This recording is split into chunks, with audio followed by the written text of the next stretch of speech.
नमस्कार, जय हिंद दोस्तों आज के इस क्लास में हम लोग बीएसएससी के लिए सेट नंबर 5 को डिस्कस करेंगे। जो एडिटोरिया एडिशन का आपका न्यू बुक आपका लॉन्च किया गया है, तो आप देखेंगे तो इसके पहले ऑलरेडी आपको जो है सेट नंबर 4 तक क्लास अपलोड कर दिया गया है। जो नए कैंडिडेट है प्लेलिस्ट जाकर के आप लोग सारे क्लास को अटेम्प्ट लेंगे। तो ये फ्रेंड्स क्लास को कंटिन्यू करते हैं और चीज़ों को समझते हैं। तो जैसा कि फ्रेंड्स आप देख पाएंगे कि आज का जो हमारा पहला प्रश्न है, आप देखेंगे तो आपको जो है टेस्ट के रूप में ही आपको लगाना है और कोशिश करना है आपको एक्यूरेसी मेंटेन करने का, और आप सभी लोगों को खुद को जज भी करना है कि कितना आप एक्यूरेसी जो है मेंटेन कर पा रहे हैं। और आप सभी लोगों को लगातार जो है भरपूर प्रैक्टिस सेट लगाते रहना है। और आप देखेंगे तो आपका थ्योरेटिकल क्या है कि जो अभी आपका 3200 प्लस आपका रुक्मिणी का साइंस आपका लॉन्च हुआ है, इसका भी कंप्लीटली मटेरियल्स आपको प्रोवाइड किया जा रहा है प्लस आपको डिस्कशन के साथ। तो आप सभी लोग इसको पूरा बेहतरीन तरीका से क्लियर करें। साइंस में अगर फ्रेंड्स देखा जाए तो बिल्कुल आप सभी लोग जो है 25 में 23-24 आप बना सकते हैं, क्योंकि साइंस का लेवल ज़्यादा आपका नहीं रहता है। और जिस प्रकार से मैंने आपको चीज़ें जो है बताया है कि किस प्रकार से देखिए क्वेश्चन आपका पूछा जाता है, जी प्रीवियस ईयर मैंने जो है ऑलरेडी आपको बेहतरीन तरीका से जो है दिखाया है और आपको कवर भी कराया है। तो बिल्कुल आप सभी लोग जो है बना पा रहे होंगे। कम से कम आपको वेटेज रखना है 50 प्लस आपको जो है करने का। आपका जो है 75 जो आपका जीएस का पेपर आपका आएगा। तो आइए क्लास को कंटिन्यू करते हैं बिना टाइम को वेस्ट किए हुए। तो प्रश्न साथियों कहा जा रहा है कि संयुक्त राष्ट्र महासभा द्वारा विश्व सतत परिवहन दिवस किस तिथि को मनाने की घोषणा की गई है? बताइए आप लोग, राइट आंसर क्या हो जाएगा? तो दोस्तों यहाँ पर आपका राइट आंसर हो जाएगा 26 नवंबर को मनाने की घोषणा किया गया है। तो बी करेक्ट हो जाएगा। ऑपरेशन कहा जा रहा है कि उपलब्ध का संबंध है। साथियों ऑपरेशन उपलब्ध का संबंध ये किससे है? तो आप देखेंगे तो ये हमारा जो है आरपीएफ से है। ध्यान रखिएगा, रेलवे टिकट जो है कालाबाजारी के जो आपके मामले हैं, गतिविधि को जो है ये क्या है कि इसको जो है कंट्रोल करने के लिए रेलवे सुरक्षा बल का जो है ऑपरेशन किया गया है, जिसमें ऑपरेशन शुरू किया गया था, जिसमें कि आप देखेंगे तो जिसे हम लोग आरपीएफ जो है यानी कि रेलवे प्रोटेक्शन फोर्स कहते हैं। तो यहाँ पर आप दोस्तों देखेंगे तो ऑप्शन हमारा जो है ए करेक्ट हो जाएगा, आरपीएफ से आपका जो है संबंधित है। आगे बढ़ते हैं, नेक्स्ट प्रश्न हमारा दिया गया है। कहा जा रहा है कि 53वां दादा साहेब फाल्के पुरस्कार 2021 से किस अभिनेता या अभिनेत्री को सम्मानित किया गया है? तो फ्रेंड्स आप देखेंगे तो 2021 का आपका जो है करंट आपका पूछेगा, इसके बाद कोई आपका डेटा नहीं है। तो इन चीज़ों को आप ध्यान रखेंगे। तो देखिए जो आपका 53वां दादा साहेब फाल्के पुरस्कार है, ये अभी जो है किस अभिनेत्री को सम्मानित किया गया है? तो दोस्तों याद रखेंगे आप सब लोग, ये अभी जो है वहीदा रहमान को किया गया है। ध्यान रखेंगे, वहीदा रहमान को किया गया है। तो डी आपका जो है करेक्ट हो जाएगा। अगला प्रश्न हमारा दिया गया है, हाल ही में भारत के हरित क्रांति के जनक कहा जा रहा है कि एमएस स्वामीनाथन का निधन हो गया। उन्हें किस वर्ष विश्व खाद्य पुरस्कार से सम्मानित किया गया था? दोस्तों भारत का हरित क्रांति का जनक एमएस स्वामीनाथन को माना जाता है। इसका निधन की फ्रेंड्स बात करेंगे तो बोला जा रहा है कि जो है उन्हें किस वर्ष खाद्य पुरस्कार से सम्मानित किया गया था? तो ये आपका 1987 में किया गया था। सी करेक्ट हो जाएगा। साथ ही याद रखेंगे हरित क्रांति के क्षेत्र में, गेहूं के क्षेत्र में ज़्यादातर बढ़ावा देखने को मिला था। हरित क्रांति का जनक जो है आपके नॉर्मन बोरलॉग को माना जाता है, जो अमेरिका के रहने वाले थे। जबकि भारत में आप देखेंगे हरित क्रांति का जनक एमएस स्वामीनाथन को कहा जाता है। तो उसी आपका करेक्ट हो जाएगा।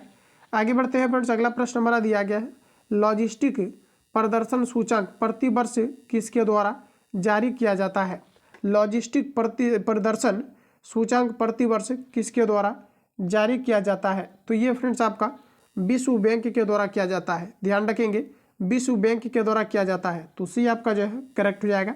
अगला प्रश्न में हमारा दिया गया है, किस राष्ट्रीय उद्यान में हाल ही में जज उत्सव 2023 का आयोजन किया गया है?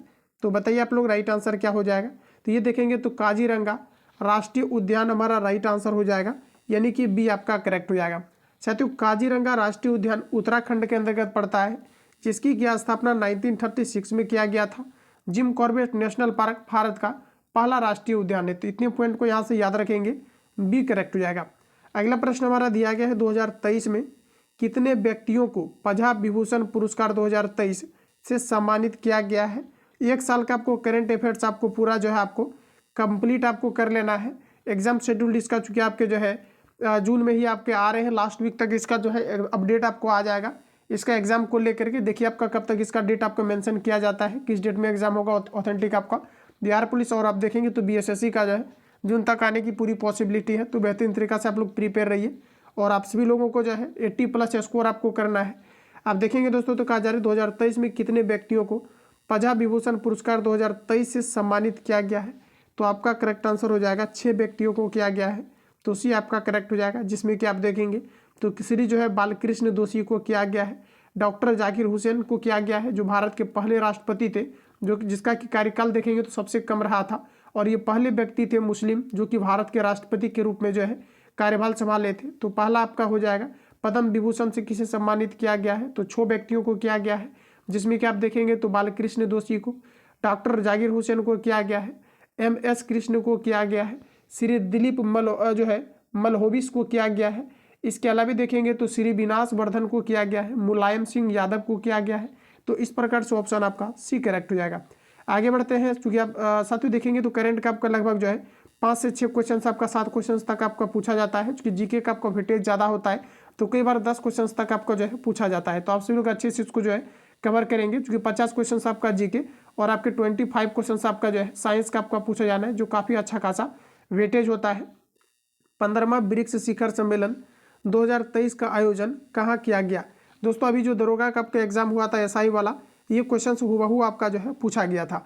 तो आप लोग याद रखेंगे कि जो 15वां ब्रिक्स शिखर सम्मेलन 2023 का आयोजन कहाँ पर किया गया है, तो आपका करेक्ट आंसर हो जाएगा दक्षिण अफ्रीका में। डी जो है आपका करेक्ट हो जाएगा।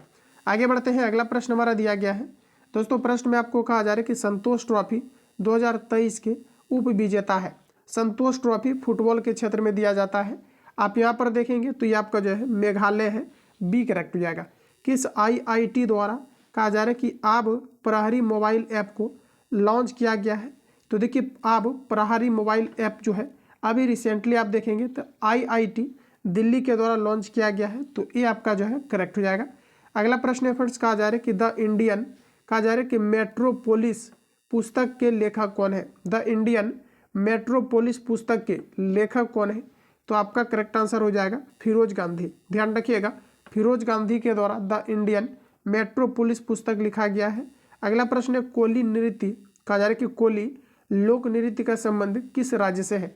एक क्वेश्चन फ्रेंड्स यहाँ पर आपका फिक्स है, 1 से 2 क्वेश्चन आपके आते हैं, जीके का ज़्यादा वेटेज होता है इसी कारण से, तो इसको आप लोग अच्छे तरीके से कवर कर लेना।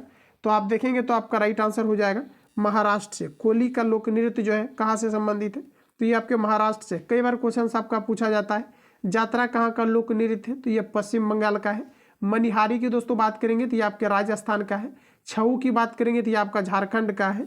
अपना बिहार से याद रखना कि जो हमारे जट जटिन है ये हमारा बिहार से संबंधित है।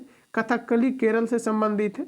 कुचिपुड़ी आंध्र प्रदेश से संबंधित है। तो इतने पॉइंट को यहाँ से याद रखेंगे। अगला प्रश्न हमारा दिया गया है, अंतर्राष्ट्रीय श्रम संगठन का मुख्यालय कहाँ है? जेनेवा, न्यूयॉर्क, बर्न, रोम। अंतर्राष्ट्रीय श्रम संगठन का मुख्यालय कहाँ पर है? तो आपका करेक्ट आंसर हो जाएगा जेनेवा में है। अंतर्राष्ट्रीय श्रम संगठन का मुख्यालय कहाँ पर है? जेनेवा में है। फ्रेंड्स अंतर्राष्ट्रीय श्रम संगठन की स्थापना 1946 में किया गया था। डेट इम्पोर्टेंट है, याद रखेंगे। अगला प्रश्न हमारा दिया गया है, केगा परमाणु विद्युत गृह की स्थापना कब की गई थी? दोस्तों बात करेंगे केगा परमाणु विद्युत गृह की स्थापना कब किया गया था? तो दोस्तों याद रखेंगे आप सभी लोग, ये आपका 2000 ईस्वी में किया गया था। सी करेक्ट हो जाएगा। दोस्तों इसके अलावा कई सारे आपके हैं, जैसे कि आपको पूछा जाता है नरोरा परमाणु जो है विद्युत गृह की स्थापना कब हुआ था? तो नरोरा की दोस्तों बात करेंगे तो 1991 में आपका हुआ था। इसके अलावा आप देखेंगे तो काकरापारा जो है ये पूछा जाता है कि इसकी स्थापना कब हुआ था? तो ये आपके 1993 में काकरापारा परमाणु विद्युत गृह की स्थापना किया गया था। केगा परमाणु विद्युत गृह की दोस्तों बात करेंगे तो आपका रिवील हो चुका है, 2000 ईस्वी में आपका किया गया है। कंडन कुलम परमाणु विद्युत गृह की बात करेंगे तो ये आपका 2013 में किया गया है। तो इतने पॉइंट को यहाँ से आप सभी लोग याद रखेंगे।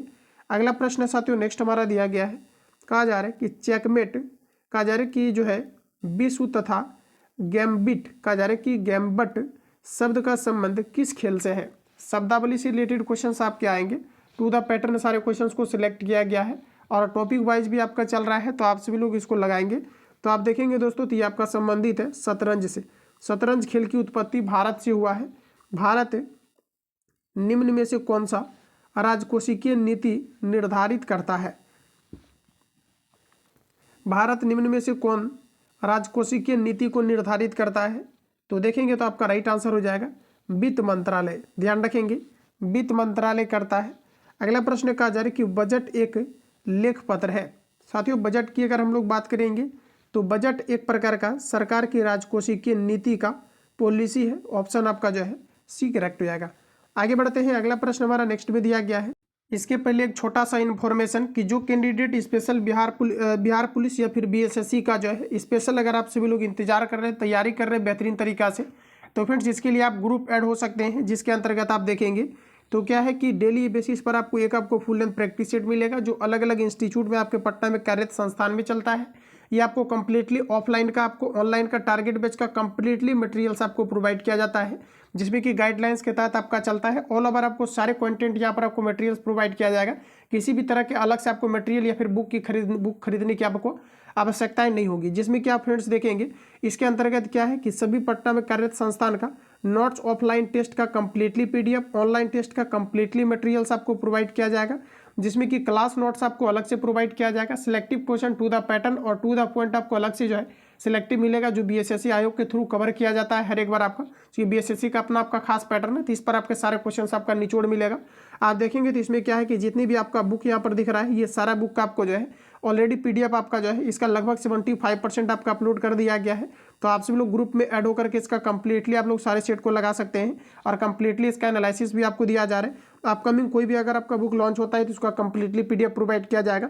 जिस भी कैंडिडेट को ऐड होना है तो इस नंबर पर व्हाट्सएप पे आप बीएसएससी लिख करके मैसेज करेंगे या फिर कॉल करके आप बात कर सकते हैं। इसके लिए आपको 41 आपको पेमेंट करके आपको ऐड होना है, जिसमें कि कंप्लीटली आपको सारा मटेरियल प्रोवाइड किया जाएगा। तो आइए हम लोग क्लास को कंटिन्यू आगे करते हैं। अगला प्रश्न है साथियों, नेक्स्ट हमारा दिया गया है सूची 1 को सूची 2 को मिलाए और नीचे दिए गए कूट की सहायता से सही उत्तर का चयन करें।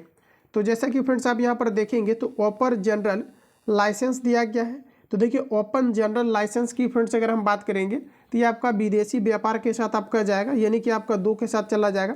ट्राइसेम की अगर साथियों हम लोग बात कर ले तो ट्राइसेम आपका रोजगार से रिलेटेड आपका है, तो ये आपका 1 के साथ चला जाएगा। थोक मूल्य सूचांक की अगर हम बात करेंगे तो ये आपका मुद्रास्फीति से आपका संबंधित है, ये आपका 4 के साथ चला जाएगा। नकदी रिजर्व अनुपात की फ्रेंड्स बात करेंगे तो ये आपका ऋण जो है नियंत्रण के अंतर्गत चला जाएगा। तो इसका आप लोग स्क्रीनशॉट लेंगे और नीचे दिए गए कूट का आपको सिंपली आपको मैच करना है। अगला प्रश्न हमारा दिया गया है, भारत में पहली पंचवर्षीय योजना का आधार था। फ्रेंड्स याद रखना आप सभी लोग, भारत के अंतर्गत पहली पंचवर्षीय योजना का आधार क्या था। पहली पंचवर्षीय योजना की फ्रेंड्स बात करेंगे तो ये आपका 1951 से आपका जो है 1956 आपका हो जाएगा। पहली पंचवर्षीय योजना कब हुआ था? 1951 में हुआ था, जिसका कि कार्यकाल आप देखेंगे 1951 से लेकर के 1956 तक आपका रहा था। भारत में पहला आम चुनाव जो आपका हुआ था ये आपका 1951 में ही आपका हुआ था। भारत में पहली पंचवर्षीय योजना का आधार क्या था? तो दोस्तों आपका राइट आंसर हो जाएगा हेरोड डोमर मॉडल। ध्यान रखेंगे ऑप्शन आपका ए करेक्ट हो जाएगा। अगला प्रश्न हमारा बोला जा रहा है कि निम्नलिखित घटनाओं पर ध्यान दें तथा इन्हें काल कर्मानुसार व्यवस्थित करें। आइए हम लोग इसको देख लेते हैं। तो सबसे पहले यहाँ पर अगर फ्रेंड्स आप लोग देखेंगे तो इसका आपको डेट जो है आपको अच्छे तरीका से याद होगा, तभी आप इसको जो है सही तरीका से आप इसको जो है सॉल्व कर पाएंगे। तो आइए हम लोग इसको देख लेते हैं। तो सबसे पहले अगर आप लोग देखेंगे तो दिया गया है गरीबी हटाओ। साथियों अगर गरीबी हटाओ की अगर हम लोग बात करेंगे तो ये जो आपके जब हरित क्रांति की शुरुआत हुई थी उस समय का आपका है, जिसमें कि गरीबी हटाओ का जो है मुख्य नारा दिया गया था। काल कर्मानुसार अगर आप देखेंगे तो जैसे कि यहाँ पर देखेंगे अगर हम बात कर लेते हैं हरित क्रांति का डायरेक्टली पहले हम लोग, तो हरित क्रांति जैसा कि आपको पता है कि 19 हमारा 66 आपका हो जाएगा। इसके अलावा फ्रेंड्स आप यहाँ पर देखेंगे तो बैंकों का राष्ट्रीयकरण, बैंकों के राष्ट्रीयकरण की बात करेंगे तो ये आपका 1969 में 14 बैंकों का राष्ट्रीयकरण किया गया था। इसके अलावा आप देखेंगे तो आपका गरीबी हटाओ मुख्य रूप से आप देखेंगे तो 19 आपका 71 आपका हो जाएगा। इस प्रकार से पहला नंबर पर आपका 3 आएगा, फिर 2 आएगा और फिर आपका 1 आएगा। तो आइए हम लोग ऑप्शन देखते हैं। तो 3, 2 और आपका 1 यानी कि बी आपका जो है करेक्ट हो जाएगा। डेट इंपोर्टेंट था, याद रखेंगे स्क्रीनशॉट लेकर के। निम्नलिखित में से किसका परिस्थितिकी संतुलन के संबंध नहीं है? किसका परिस्थितिकी संतुलन का संबंध नहीं है? तो आपका करेक्ट आंसर हो जाएगा औद्योगिक प्रबंधन, सी आपका जो है करेक्ट हो जाएगा। आगे बढ़ते हैं फ्रेंड्स। अगला प्रश्न हमारा कहा जा रहा है अगर उसमें विद्रोहियों में, यानी कहा जा रहा है कि अगर उसमें से एक भी योग्य नेता निकला होता तो हम सदा के लिए हार जाते। 1857 के विद्रोह के संबंध में उपरोक्त टिप्पणी किसने की थी आपको बार बताना है। तो दोस्तों आपका राइट आंसर हो जाएगा जॉन लॉरेंस ने किया था। ध्यान रखना जॉन लॉरेंस ने किया था, बी करेक्ट हो जाएगा। तो याद रखेंगे। अगला प्रश्न हमारा दिया गया है कि भारत में न्यायिक सेवा का जनक किसे कहा जाता है? भारत में न्यायिक सेवा का जनक किसे कहा जाता है? ये कहा जाता है आपके वारेन हेस्टिंग को। ध्यान रखेंगे ये करेक्ट हो जाएगा। अगला प्रश्न दिया गया है निम्नलिखित में से किसने पटना सिटी में पीर अली के नेतृत्व में हुए विद्रोह को दबाया था? तो दोस्तों पटना सिटी में पीर अली के नेतृत्व में हुए विद्रोह को दबाने का काम किसने किया था? तो ये किया था आपका कमिश्नर टेलर ने। ध्यान रखेंगे, कमिश्नर टेलर ने किया था। डी करेक्ट हो जाएगा। आगे बढ़ते हैं, अगला प्रश्न हमारा नेक्स्ट में दिया गया है। प्रश्न में हमारा बोला जा रहा है कि भारतीय राष्ट्रीय कांग्रेस का 37वां अधिवेशन जो गया में हुआ था, उस अधिवेशन की अध्यक्षता निम्नलिखित में से किसने की थी? तो ये देखिए आपका जो है देशबंधु चित्तरंजन दास ने किया था। सी करेक्ट हो जाएगा। अगला प्रश्न में हमारा दिया गया है निम्नलिखित घटनाओं को काल क्रमानुसार व्यवस्थित कीजिए और नीचे दिए गए कूट की सहायता से सही उत्तर का चयन करें। तो जैसा कि आप देख पाएंगे कि यहाँ पर आपको दिया गया है, अब आप सभी लोगों को बताना है यहाँ पर आपका करेक्ट आंसर क्या होगा। तो दोस्तों इसको आपको सिंपली जो है अरेंजमेंट करना है, इसका डेट आपको याद होगा तभी आप इसको बेहतरीन तरीका से बना पाएंगे एग्जाम में कॉन्फिडेंसली। आप देखेंगे तो मोपला विद्रोह दिया गया है। मोपला विद्रोह आप देखेंगे तो ये आपका 1921 में हुआ है। ध्यान रखिएगा, मोपला विद्रोह 1921 में हुआ है। जलियांवाला बाग हत्याकांड अगर बात करेंगे तो 13 अप्रैल 1919 को हुआ है, तो ये आपका 1919 रहेगा। चौरी चौरा कांड आप फ्रेंड्स देखेंगे तो चौरी चौरा कांड 1922 को हुआ है। कब हुआ है? तो ये आपको 1922 को हुआ है। प्रथम विश्व युद्ध समाप्ति की बात करेंगे तो प्रथम विश्व युद्ध 1914 में शुरू हुआ था, जो कि आपके 18 तक आपका चला था। अब इसको आप लोग अरेंजमेंट कीजिए, पहले कौन सा आपका आएगा, बाद में कौन सा आएगा, इसको आप सभी लोग जो है अरेंज करना। चलिए आगे बढ़ते हैं। अगला प्रश्न हमारा दिया गया है बिहार के किस जिले में असहयोग आंदोलन के दौरान झंडा कांड हुआ था? बिहार के किस जिले में असहयोग आंदोलन के दौरान झंडा कांड हुआ था? तो ये आपका राइट आंसर हो जाएगा, भागलपुर में हुआ था। अगला प्रश्न हमारा दिया गया है अकबर द्वारा किए गए कार्यों का सही क्रम काल क्रमानुसार कौन सा है? तो फ्रेंड्स देखेंगे तो अकबर के द्वारा जो है सही काल क्रमानुसार जो है आपको अरेंज करना है। तो इसको देखेंगे तो यहाँ पर आपका जो है, चलिए यहाँ पर आपका कूट नहीं दिया गया है, तो चलिए हम लोग इसको लगाते हैं, देख लेते हैं क्या दिया गया है। तो देखिए अकबर द्वारा किए गए कार्यों का सही क्रम काल क्रमानुसार कौन सा है, ये आपको हमारा पूछा है। तो आइए हम लोग इसको जो है सभी ऑप्शंस को देख लेते हैं। तो आप यहाँ पर जैसा कि फ्रेंड्स देखेंगे दिया गया है तीर्थ यात्रा की समाप्ति, फिर दिया गया है दास प्रथा का अंत, दिया गया है जजिया कर की समाप्ति, दिया गया आपका दासाला प्रणाली का लागू। इसके अलावा आप देखेंगे तो यहाँ पर भी आपको जो है दास प्रथा दिया गया है, जजिया दिया गया है और तीर्थ यात्रा दिया गया है। तो यानी सभी ऑप्शन में लगभग सेम दिया गया है। तो आइए हम लोग इसको जो है सबसे पहले देखते हैं। तो देखिए दास प्रथा का अंत जो आपका हुआ था ये आपका 1562 में आपका हुआ था। इसके अलावा तीर्थ यात्रा समाप्ति की साथियों बात करेंगे तो ये आपका 1563 में आपका हुआ था। इसके अलावा आप देखेंगे तो जजिया कर की जो समाप्ति था ये आपका 1564 था। इसके अलावा आप देखेंगे तो आपका जो है दासाला प्रणाली जो लागू किया गया था ये आपका 1582 में किया गया था। तो इसको आप सभी लोग नोट डाउन कर सकते हैं। और यहाँ पर देखिए इस प्रकार से अगर आप देखेंगे तो आपका जो राइट आंसर हो जाएगा, पहले हमारा दास प्रथा का अंत, तीर्थ यात्रा की समाप्ति, जजिया कर की समाप्ति, दासाला प्रणाली का लागू होना। ऑप्शन आपका सी करेक्ट हो जाएगा। आगे बढ़ते हैं। नेक्स्ट प्रश्न हमारा दिया गया है, प्रश्न कहा जा रहा है कि दारा सिको किस सूफी मत से प्रभावित था? साथियों दारा सिको की अगर हम लोग यहाँ पर बात करेंगे तो ये आपका धौलावीरा से प्रभावित था। देखिए प्रश्न में हमारा दिया गया है, कहा जा रहा है कि दारा सिको किस सूफी संत से प्रभावित था, ये आपको हमारा पूछा जा रहा है। तो यहाँ पर आप देखेंगे दोस्तों तो आपका राइट आंसर यहाँ पर देखेंगे तो आपका कादिरी संप्रदाय हो जाएगा, बी करेक्ट हो जाएगा। रिपीट करेंगे क्योंकि कन्फ्यूजन आपका क्रिएट हुआ। तो बोला जा रहा है कि दारा सिको किस सूफी मत से प्रभावित था, तो ऑप्शन आपका बी करेक्ट हो जाएगा, कादिरी संप्रदाय से। अगला है निम्नलिखित में से कौन सा हड़प्पा कालीन नगर 3 भागों में विभाजित था? देखिए फ्रेंड्स 3 भागों में आप देखेंगे तो हमारा करेक्ट आंसर हो जाएगा धौलावीरा, सी आपका करेक्ट हो जाएगा। अगला प्रश्न हमारा दिया गया है, किस बौद्ध संगीति में अनुशासन को लेकर मतभेद के कारण बौद्ध संघ स्थापित एवं कहा जा रहा है कि जो है संघिक में विभाजित हो गया था? तो देखिए आपका यहाँ पर राइट आंसर क्या हो जाएगा, तो ये आपका करेक्ट आंसर हो जाएगा द्वितीय, बी आपका जो है करेक्ट हो जाएगा। चलिए आगे बढ़ते हैं साथियों। अगला प्रश्न हमारा नेक्स्ट में बोला जा रहा है, प्रश्न में आप देखेंगे तो कहा जा रहा है कि मौर्य काल में संस्था एवं संचार का संबंध निम्नलिखित में से किसने जो है किया था?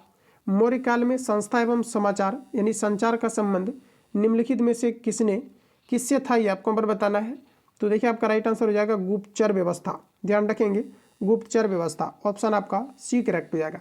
अगला प्रश्न दिया गया है, मेगास्थनीज द्वारा भारतीय समाज को 7 वर्गों में बांटा गया, निम्नलिखित में से कौन 7 वर्ग में सम्मिलित नहीं था? तो देखिए मेगास्थनीज द्वारा भारतीय समुदाय को टोटल जो है 7 वर्गों में बांटा गया था। तो इसमें फ्रेंड्स बताना है कि कौन सा उसमें जो है संबंधित नहीं है। तो दार्शनिक, किसान, अहीर, कारीगर और देखेंगे तो आपका जो है शिल्पी, सैनिक, निरीक्षक, इस प्रकार से क्या है कि और एक आप देखेंगे तो आपका जो है सभादत्त करके आपका है। तो इस प्रकार से आप देखेंगे तो टोटल जो है 7 भागों में आपका बांटा गया था। तो यहाँ पर अगर ऑप्शन की बात करेंगे तो आप जैसा कि देख पाएंगे यहाँ पर आपको दिया गया है किसान, इसमें भी आपका बटा हुआ था। सैनिक, कारीगर, शिल्पी आपका है। क्षेत्रीय में आपका नहीं बटा हुआ है। तो ऑप्शन आपका जो है सी करेक्ट हो जाएगा। आगे बढ़ते हैं दोस्तों, अगला क्वेश्चन दिया गया है, निम्नलिखित में से कौन सा द्वीप भारत और श्रीलंका के मध्य स्थित है। भारत और श्रीलंका के मध्य रामेश्वरम है। ध्यान रखेंगे, भारत और श्रीलंका के बीच कौन सा द्वीप स्थित है, रामेश्वरम है। सी आपका करेक्ट हो जाएगा। अगला प्रश्न हमारा दिया गया है, भारत का कौन सा पतन लौह अयस्क निर्यात करने वाला सर्व प्रमुख पतन है। भारत का कौन सा पतन लौह अयस्क निर्यात करने वाला सर्व प्रमुख पतन है, ये आपको पर बताना है। देखिए 35 का हमारा ऑथेंटिक आंसर आप देखेंगे तो आपका मारगा जो है मारमा गाँव आपका हो जाएगा, मारमा गाँव, यानी कि ये करेक्ट हो जाएगा। हिंद महासागर में सबसे बड़ा द्वीप है, बताइए राइट आंसर क्या होगा।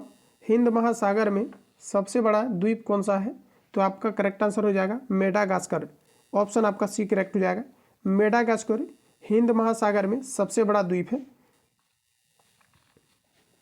अगला है, गंगा का डेल्टा निम्न में से किस प्रकार का डेल्टा का उदाहरण है। देखिए दोस्तों, गंगा जो हमारा नदी है ये भारत में उद्गमित होने वाला सबसे लंबी नदी है, जिसकी की लंबाई टोटल 2525 किलोमीटर है।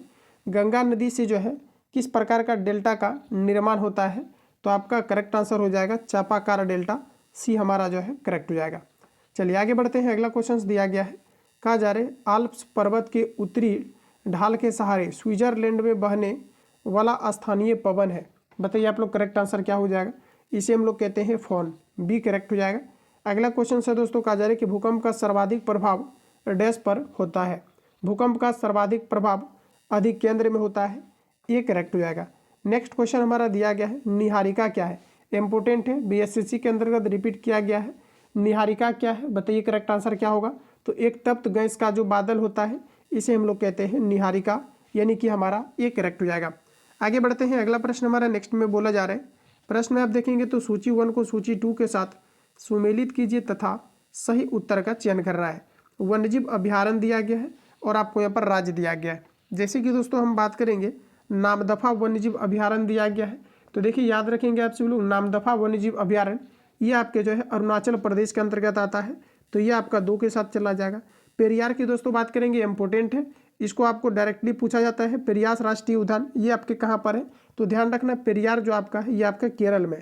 केरल की बात करेंगे तो ये आपका 4 के साथ जाएगा। बांदीपुर राष्ट्रीय उद्यान कहाँ पर है, तो ये दोस्तों आपका कर्नाटक में है, ये आपका ए के साथ जाएगा।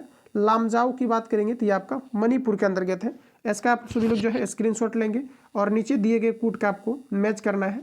अगला प्रश्न है कि निम्नलिखित में से कौन सी महत्वपूर्ण विशेषता संघीय सरकार की है। महत्वपूर्ण विशेषता संघीय सरकार की है, तो देखिए आपका राइट आंसर हो जाएगा।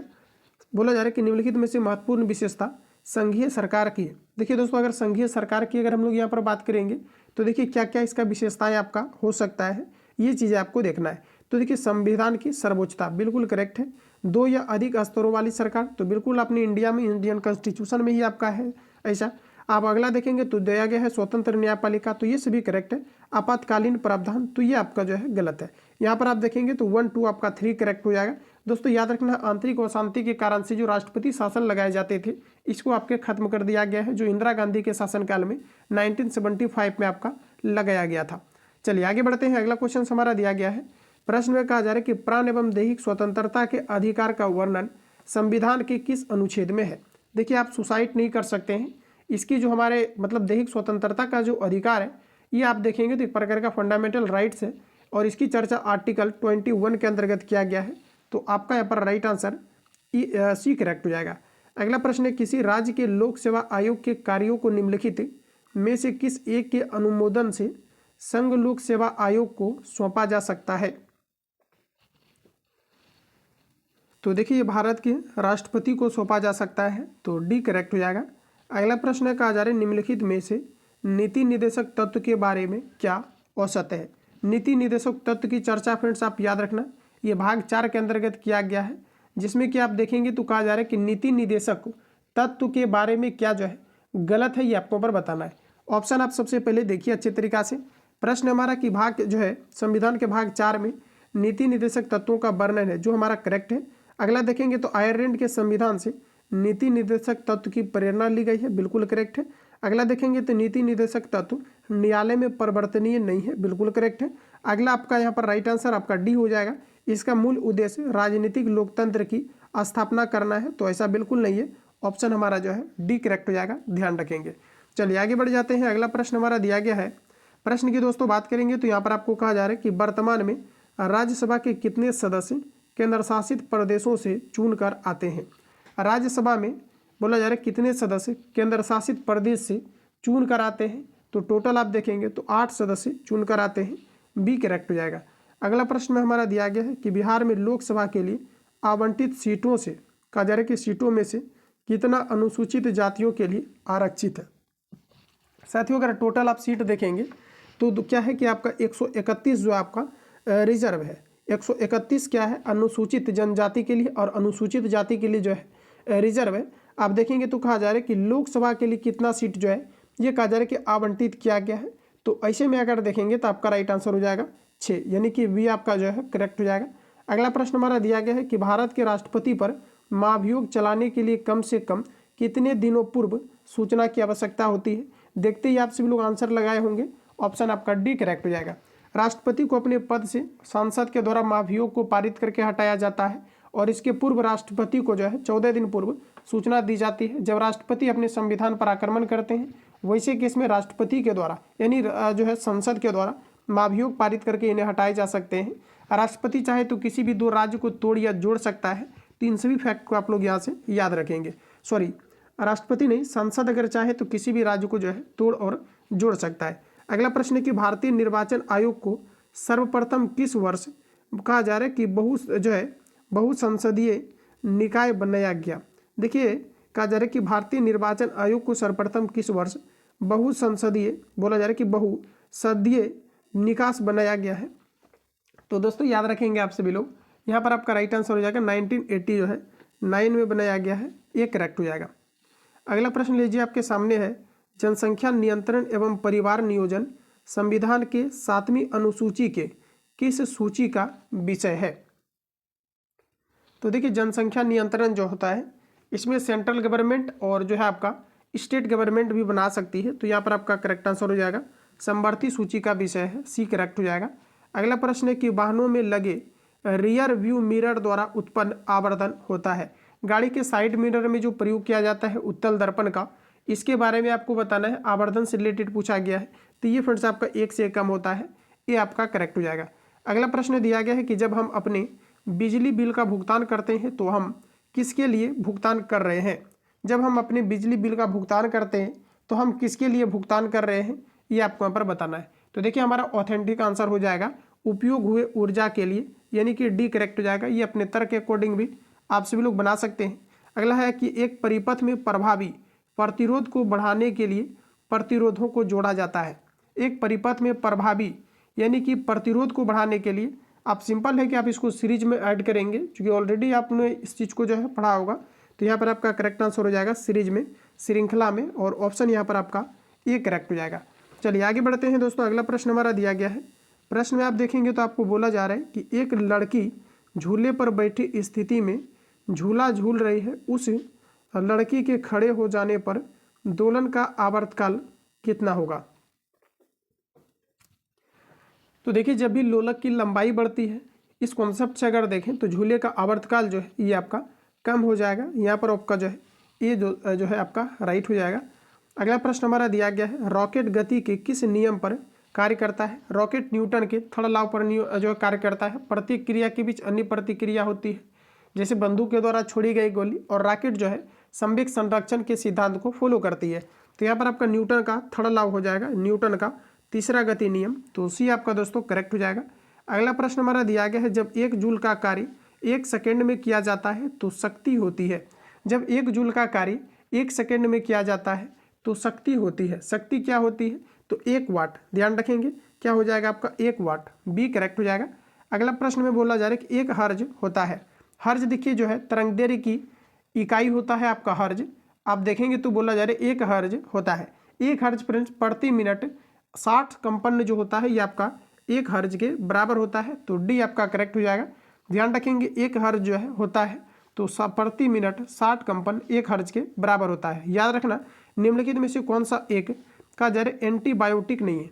साथियों एंटीबायोटिक की हम लोग अगर बात करेंगे तो देखिए आप देखेंगे तो दिया गया है एरिथ्रोमाइसिन दिया गया है, इसके अलावा आप देखेंगे तो सेप्ट्रोमाइसिन दिया गया है, पेनिसिलिन, ये सभी फ्रेंड्स आपका एंटीबायोटिक है। ऑप्शन हमारा डी करेक्ट हो जाएगा। इनमें कोई भी ऐसा चीज़ नहीं है जो आपका एंटीबायोटिक नहीं है, ऑल आपका एंटीबायोटिक है, तो डी करेक्ट हो जाएगा। चलिए आगे बढ़ते हैं। अगला क्वेश्चन हमारा दिया गया है। प्रश्न में आपको बोला जा रहा है कि मायोग्लोबिन में कौन सी धातु होती है। साथियों मायोग्लोबिन इंपोर्टेंट है एग्जाम के लिए। मायोग्लोबिन में कौन सी धातु होती है, तांबा, मैग्नीशियम, कोबाल्ट, लोहा। तो देखिए आपका राइट आंसर हो जाएगा। मायोग्लोबिन की बात करेंगे तो मायोग्लोबिन में लोहा होता है। फ्रेंड्स कोशिश करना है रिवीजन करते रहने का। कंप्लीटली इसका पीडीएफ लेकर के आप सभी लोग रिवीजन करेंगे। ग्रुप में आप सभी लोगों को निश्चित रूप से आपको ऐड होना है, जिसमें कि बेहतरीन तरीका से आप सारी चीज़ों को जो है क्लियर कर पाएंगे। आगे बढ़ते हैं दोस्तों। अगला क्वेश्चन कहा जा रहा है कि निम्नलिखित में सही सुमेलित है। सही सुमेलित की बात करेंगे तो आपका राइट आंसर होगा अपघटक बैक्टीरिया से संबंधित है, बिल्कुल आपका करेक्ट दिया गया है। चलिए आगे बढ़ते हैं। नेक्स्ट क्वेश्चन दिया गया है मनुष्य में कहा जा रहा है कि एफ्लाटॉक्सिन खाद्य विषाक्तन द्वारा सामान्यतः कौन सा अंग प्रभावित होता है। देखिए मनुष्य में एफ्लाटॉक्सिन खाद्य विषाक्तन द्वारा सामान्यतः कौन सा अंग प्रभावित होता है, तो आपका राइट आंसर हो जाएगा यकृत। हमारे बॉडी की सबसे बड़ी ग्रंथि यकृत है। विटामिन ए देखेंगे तो यकृत में संचित होता है और नेचुरली विटामिन ए का निर्माण यकृत के द्वारा होता है। पित्त का स्राव यकृत के द्वारा होता है। पित्त का पीएच मान 7.7 होता है। तो इतने पॉइंट को यहाँ से याद रखेंगे। अगला प्रश्न है दोस्तों कहा जा रहा है कि शुष्क स्थानों यानी मरुस्थल या बर्फीले में उगने वाले पौधे को क्या कहा जाता है। इसको कई बार मैंने आपको रिवील भी कराया है, कैक्टस कहा जाता है। ऑप्शन देखिए कैक्टस दिया गया है क्या, नहीं, तो आपका राइट आंसर हो जाएगा जीरोफाइट कहते हैं। जीरोफाइट यानी मरुस्थल या शुष्क स्थल में उगने वाले पौधे को जीरोफाइट कहा जाता है, ये आपका करेक्ट हो जाएगा। आइए हम लोग आगे बढ़ते हैं। कुछ क्वेश्चन और आपका बचा हुआ है। तो दोस्तों यहाँ पर देखेंगे तो कहा जा रहा है टाइफाइड तथा कोलरा उदाहरण है। बताइए करेक्ट आंसर क्या होगा। टाइफाइड तथा कोलरा किसका उदाहरण है।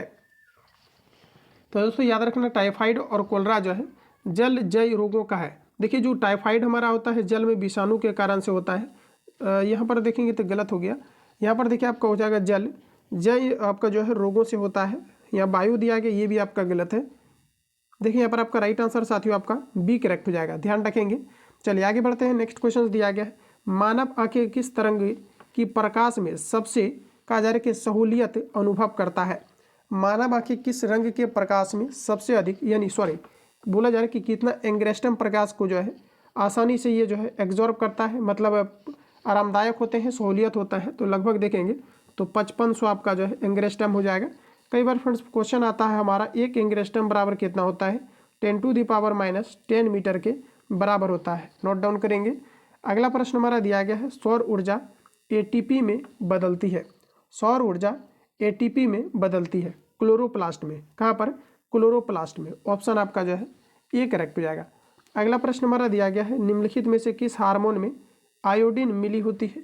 साथियों बात करेंगे हम लोग आयोडीन का। आयोडीन थायरॉक्सिन में मिली होती है। ऑप्शन ए करेक्ट हो जाएगा। आयोडीन की कमी के कारण से गलगंट या घीघा नामक बीमारी होती है, तो ये आपका करेक्ट हो जाएगा। पौधों में पानी पहुंचाया जाता है, इम्पोर्टेंट है बीएसएससी के लिए आपका, बराबर रिपीट करता है, ध्यान रखेंगे। पौधों में पानी पहुंचाया जाता है जाइलम द्वारा। ऑप्शन ए करेक्ट हो जाएगा। जाइलम और फ्लोएम जटिल उत्तक है। चालनी नलिकाएं फ्लोएम उत्तक में पाई जाती है। जाइलम के द्वारा जल का चढ़ाव केशिकत्व क्रिया के द्वारा होता है। इतने पॉइंट को याद रखेंगे। आगे बढ़ते हैं। निम्न में से सबसे मीठी चीनी है। दोस्तों बात कर ले हम लोग सबसे मीठी चीनी कौन सा है, इम्पोर्टेंट है, याद रखेंगे। ये आपका हो जाएगा करेक्ट आंसर फ्रुक्टोज। फ्रुक्टोज देखेंगे तो ये आपका मीठी चीनी है, तो आपका जो है ये करेक्ट हो जाएगा। चलिए आगे बढ़ते हैं। अगला प्रश्न हमारा दिया गया है सूची 1 को सूची 2 से सुमेलित कीजिए और सूचियों के नीचे दिए गए कूट का प्रयोग करके सही उत्तर का चयन करना है। विशिष्टता दिया गया है, कण दिया गया है। देखिए शून्य द्रव्यमान दिया गया है। तो दोस्तों शून्य द्रव्यमान की अगर हम बात करेंगे सबसे पहले, तो आप यहाँ पर देखेंगे तो बोला जा रहा है कि जो है सही उत्तर का आपको चयन करना है। ठीक है, तो आप देखेंगे तो दिया गया है आपका शून्य द्रव्यमान दिया गया है। तो दोस्तों अगर हम लोग बात कर लेते हैं कि शून्य द्रव्यमान का, ठीक है, तो देखिए शून्य द्रव्यमान की अगर हम लोग यहाँ पर बात करेंगे तो देखिए शून्य द्रव्यमान दिया गया है। तो शून्य द्रव्यमान आप देखेंगे तो आपका जो है तो ये आपका 2 के साथ आपका चला जाएगा, न्यूट्रॉन्स के साथ आपका चला जाएगा। इसके अलावा फ्रेंड्स अगर आप यहाँ पर देखेंगे तो आंशिक आवेश दिया गया है। ठीक है, आंशिक मतलब होता है थोड़ा। आंशिक आवेश की अगर हम बात करेंगे या फिर आंशिक देखेंगे प्रचक्रण की बात करेंगे, देखिए यहाँ पर कन्फ्यूजन क्रिएट हुआ। तो देखिए दोस्तों यहाँ पर आपको जो है सिंपली अगर देखेंगे तो शून्य आपको द्रव्यमान दिया गया है, तो ये आपका न्यूट्रॉन्स के साथ आपका रहेगा। चूंकि न्यूट्रॉन्स आप देखेंगे तो इसमें किसी प्रकार का आवेश नहीं होता है। अगर हम बात करेंगे आंशिक आवेश का, तो देखिए आंशिक आवेश आपका क्वार्ज के साथ जाएगा। आनुवांशिक प्रचक्रण की फ्रेंड्स अगर हम बात कर ले तो ये आपका जो है आंशिक प्रचक्रण की बात कर ले, ये पॉजिट्रॉन के साथ आपका जाएगा। यहाँ पर अगर बात करेंगे पूर्णांक प्रचक्रण तो ये आपका जो है फोनॉन के साथ जाएगा। इस प्रकार से सिंपली आपको स्क्रीनशॉट लेना है और इसका आप सभी लोग जो है मैच करेंगे। आइए दोस्तों आगे बढ़ते हैं। अगला क्वेश्चन दिया गया है, निर्वात में ध्वनि की गति कितनी होती है। निर्वात में ध्वनि की गति कितनी होती है ये आपको पर बताना है। इनमें से कोई नहीं, ऑप्शन आपका डी करेक्ट हो जाएगा। निर्वात में पूछा है ध्वनि की गति क्या होता है, तो फ्रेंड्स याद रखना कि जो हमारा ध्वनि होता है ये निर्वात में गमन नहीं करती है, क्योंकि ध्वनि संचरण के लिए माध्यम की आवश्यकता होती है। जबकि प्रकाश देखेंगे तो ये निर्वात में 3 × 10⁸ मीटर पर सेकेंड से गमन करती है। तो इतनी पॉइंट को यहाँ से याद रखेंगे। आइए दोस्तों आगे बढ़ते हैं। अगला क्वेश्चन हमारा दिया गया है, निम्नलिखित में से कौन सा मूल तत्व है। बताइए आप लोग करेक्ट आंसर क्या हो जाएगा। दोस्तों मूल तत्व की अगर हम बात करेंगे तो ये आपका करेक्ट आंसर हो जाएगा हीरा। हीरा प्रकृति में शुद्धतम रूप में पाए जाने वाला सबसे कठोरतम चीज है। आप देखेंगे तो हीरा का अपवर्तनांक 2.42 होता है। हीरा पूर्ण आंतरिक परावर्तन के कारण से चमकता है। शुद्ध जो ये आपका सोना से रिलेटेड हो गया, ऑप्शन आपका बी करेक्ट हो जाएगा। इतने पॉइंट को यहाँ से याद रखेंगे। आगे बढ़ते हैं दोस्तों। अगला क्वेश्चन हमारा नेक्स्ट में दिया गया है। प्रश्न की दोस्तों अगर हम बात कर ले तो कहा जा रहा है कि निम्नलिखित में कौन सा विस्फोटक नहीं है। सभी ऑप्शंस को पढ़िए आप सभी लोग, कौन सा विस्फोटक नहीं है। दोस्तों अगर लगातार आप लोग प्रैक्टिस सेट लगाएंगे डेफिनेटली स्कोर आपका बेहतरीन तरीका से हो जाएगा। और टॉपिक वाइज जो मैंने आपको चीज़ें प्रोवाइड किया है, मटेरियल जितने भी आपका, इन सभी को कंप्लीटली रिवीजन करते रहना। आंसर हाईलाइट करके आपको मिल जाता है। बेहतरीन तरीका से आप लोग जो है सारी चीज़ों को कवर कर पाएंगे। तो बोला जा रहा है कि निम्नलिखित में से कौन सा विस्फोटक नहीं है, ये आपको नंबर बताना है। तो देखिए आपका करेक्ट आंसर हो जाएगा नाइट्रोक्लोरोफॉर्म। ये विस्फोटक आपका नहीं है। आगे बढ़ते हैं। अगला प्रश्न कहा जा रहा है कि फायर अलार्म में निम्नलिखित में से किसका उपयोग किया जाता है। दोस्तों फायर अलार्म की बात करेंगे तो फायर अलार्म में फोटो सेल का प्रयोग किया जाता है, तो सी करेक्ट हो जाएगा। फायर अलार्म में निम्नलिखित में से किसका प्रयोग किया जाता है, फोटो सेल का किया जाता है, सी आपका करेक्ट हो जाएगा। आगे बढ़ते हैं दोस्तों। अगला कहा जा रहा है कि पुलिस द्वारा नशे में गाड़ी चलाने वालों की कहा जा रहा है कि सांस की जाँच के लिए फिल्टर पेपर पर क्या होता है। इंपॉर्टेंट रहेगा एग्जाम के लिए। बताइए आप लोग राइट आंसर क्या हो जाएगा। तो देखिए पोटेशियम डाइक्रोमेट सल्फ्यूरिक अम्ल होता है। पोटेशियम डाइक्रोमेट सल्फ्यूरिक अम्ल होता है, यानी कि ये आपका करेक्ट हो जाएगा। चलिए आगे बढ़ते हैं। अगला प्रश्न हमारा दिया गया है, कहा जा रहा है कि बादल और वायुमंडल का तैरना किस कारण से होता है। बादल और वायुमंडल का तैरना किस कारण से होता है, तो आपका राइट आंसर हो जाएगा सयानता के कारण से होता है। डी आपका जो है करेक्ट हो जाएगा। तो फ्रेंड्स आप देखेंगे तो जितने भी आपका जीएस का पेपर दिया गया था, जिसमें कि टोटल आप देखेंगे तो 75 क्वेश्चंस कंप्लीटली मैंने बेहतरीन तरीका से आपको रिवील करा दिया है। बाकी किसी प्रकार का डाउट या संशय हो तो आप कमेंट बॉक्स में अपना फीडबैक देंगे। मिलता है नेक्स्ट क्लास में। जिन भी कैंडिडेट को फुल एंड प्रैक्टिस सेट आपको लगाना है तो आप सभी लोग इस नंबर पर SMS या कॉल करके जो है आप प्राइवेट ग्रुप से आप ऐड हो सकते हैं। बाकी आपको कंप्लीटली बता दिया जाएगा चीज़ें, आप व्हाट्सएप पर मैसेज या कॉल करके इंक्वायरी ले सकते हैं। तो मिलते हैं साथियों नेक्स्ट क्लास में, तब तक के लिए जय हिंद, बेस्ट ऑफ लक।